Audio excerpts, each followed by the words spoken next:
नमस्कार दोस्तों, मैं अनीता श्रीवास्तव आपका हार्दिक अभिनंदन करती हूँ। श्रीमद् वाल्मीकि रामायण में आज का प्रसंग है सुमंत्र के कहने से राजा दशरथ का सपरिवार अंगराज के यहाँ जाकर वहाँ से शांता और ऋष्यशृंग को अपने घर ले आना। तदंतर सुमंत्र ने फिर कहा, राजेंद्र, आप पुनः मुझसे अपने हित की बात सुनिए, जिसे देवताओं में श्रेष्ठ बुद्धिमान सनत कुमार जी ने ऋषियों को सुनाया था। उन्होंने कहा था, इक्ष्वाकु वंश में दशरथ नाम से प्रसिद्ध एक परम धार्मिक सत्य प्रतिज्ञ राजा होंगे। उनकी अंगराज के साथ मित्रता होगी।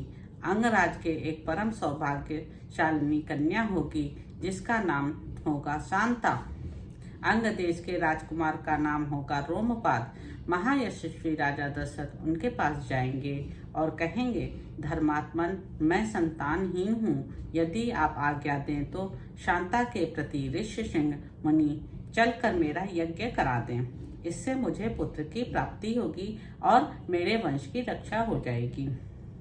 राजा की यह बात सुनकर मन ही मन उस पर विचार करके मनस्वी राजा रोमपाद शांता के पुत्रवान पति को उनके साथ भेज देंगे। ब्राह्मण ऋष्यशृंग को पाकर राजा दशरथ की सारी चिंता दूर हो जाएगी और वे प्रसन्न चित्त होकर उस यज्ञ का अनुष्ठान करेंगे। यश की इच्छा रखने वाले धर्मज्ञ राजा दशरथ हाथ जोड़कर द्विज श्रेष्ठ ऋष्यशृंग का यज्ञ पुत्र और स्वर्ग के लिए वरण करेंगे तथा वे प्रजापालक नरेश उन श्रेष्ठ ब्रह्मर्षि से अपनी अभीष्ट वस्तु प्राप्त कर लेंगे। राजा के 4 पुत्र होंगे, जो अप्रमेय, पराक्रमी, वंश की मर्यादा बढ़ाने वाले और सर्वत्र विख्यात होंगे। महाराज, पहले सतयुग में शक्तिशाली देव प्रवर भगवान सनत कुमार जी ने ऋषियों के समक्ष ऐसी कथा कही थी। पुरुष सिंह महाराज, इसलिए आप स्वयं ही सेना और सवारियों के साथ अंग देश में जाकर मुनि कुमार ऋष्यशृंग को सत्कार पूर्वक यहाँ ले आइए। सुमंत्र का वचन सुनकर राजा दशरथ को बड़ा हर्ष हुआ। उन्होंने मुनिवर वशिष्ठ जी को भी सुमंत्र की बातें सुनाई और उनकी आज्ञा लेकर रनिवास की रानियों तथा मंत्रियों के साथ अंग देश के लिए प्रस्थान किया, जहाँ विप्रवर ऋष्यशृंग निवास करते थे। मार्ग में अनेकानेक वनों और नदियों को पार करके वे धीरे धीरे उस देश में जा पहुंचे, जहां मुनिवर ऋष्यशृंग विराजमान थे। वहां पहुंचने पर उन्हें द्विज श्रेष्ठ ऋष्यशृंग रोमपाद के पास ही बैठे दिखाई दिए। वे ऋषि कुमार प्रज्वलित अग्नि के समान तेजस्वी जान पड़ते थे। तदंतर राजा रोमपाद ने मित्रता के नाते अत्यंत प्रसन्न हृदय से महाराज दशरथ का शास्त्रोक्त विधि के अनुसार विशेष रूप से पूजन किया और बुद्धिमान श्री कुमार ऋष्यशृंग को राजा दशरथ के साथ अपनी मित्रता की बात बताई।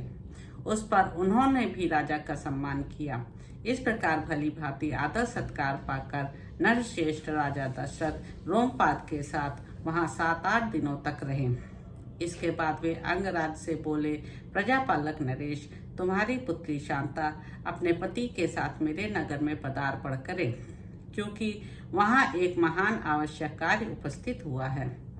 राजा रोमपाद ने बहुत अच्छा कहकर उन बुद्धिमान महर्षि का जाना स्वीकार कर लिया और ऋष्यशृंग से कहा, विप्रवर, आप शांता के साथ महाराज दशरथ के यहाँ जाइए। राजा की आज्ञा पाकर उन ऋषि पुत्र ने तथास्तु कहकर राजा दशरथ को अपने चलने की स्वीकृति दे दी। राजा रोमपाद की अनुमति ले ऋष्यशृंग ने पत्नी के साथ वहां से प्रस्थान किया। उस समय शक्तिशाली राजा रोमपाद और दशरथ ने एक दूसरे को हाथ जोड़कर स्नेहपूर्वक छाती से लगाया और अभिनंदन किया। फिर मित्र से विदा ले रघुकुल नंदन दशरथ वहां से प्रस्थित हुए। उन्होंने पूर्ववासियों के पास अपने शीघ्रगामी दूत भेजे और कहलाया कि समस्त नगर को शीघ्र ही सुसज्जित किया जाए। सर्वत्र धूप की सुगंध फैले, नगर की सड़कों को झाड़ बुहार कर उन पर पानी का छिड़काव कर दिया जाए तथा सारा नगर ध्वजा पताकाओं से अलंकृत हो। राजा का आगमन सुनकर पूर्ववासी बड़े प्रसन्न हुए। महाराज ने उनके लिए जो संदेश भेजा था उसका उन्होंने उस समय पूर्ण रूप से पालन किया। तदंतर राजा दशरथ ने शंख और दुंदुभी आदि वाद्यों की ध्वनि के साथ विप्रवर ऋष्यशृंग को आगे करके अपने सजाए सजाए नगर में प्रवेश किया। उन द्विज कुमार का दर्शन करके सभी नगरवासी बहुत प्रसन्न हुए। उन्होंने इंद्र के समान पराक्रमी नरेंद्र दशरथ के साथ पुरी में प्रवेश करते हुए ऋष्यशृंग का उसी प्रकार सत्कार किया जैसे देवताओं ने स्वर्ग में सहस्त्राक्ष इंद्र के साथ प्रवेश करते हुए कश्यप नंदन वामन जी का समादर किया था। ऋषि को अंतःपुर में ले जाकर राजा ने शास्त्र विधि के अनुसार उनका पूजन किया और उनके निकट आ जाने से अपने को कृतकृत्य माना।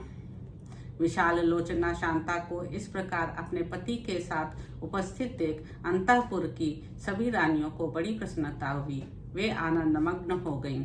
शांता भी उन रानियों से तथा विशेषतः महाराज दशरथ के द्वारा आदर सत्कार पाकर वहां कुछ काल तक अपने पति विप्रवर ऋष्यशृंग के साथ बड़े सुख से रहीं।